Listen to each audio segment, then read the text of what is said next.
Here is how to stop others from downloading files on Google Drive. So let's get started. First, come to Google Drive on your browser, and once you're here, you'll have to locate the file where you'd want to disable the download option. And one thing to note, that this only works for individual files and not folders. So if you want to do this for a folder, you'll have to individually do this for all files inside that folder. So for now, let's say I want to disable downloading this file that's here. Then I have to click on the three dots next to it, click on share, share again.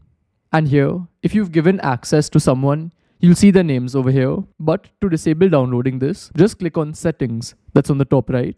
And over here, you can see these options. People who can download, copy and print. So currently it's enabled for editors and commenters and viewers. But let's say I don't want anyone to download this. I can just disable this. And as you can see, their access has been removed. And again, if you want to enable it, you can just select this box. But this is how it works. And if you want to know how to clear your Google Drive storage, check out this video. Goodbye.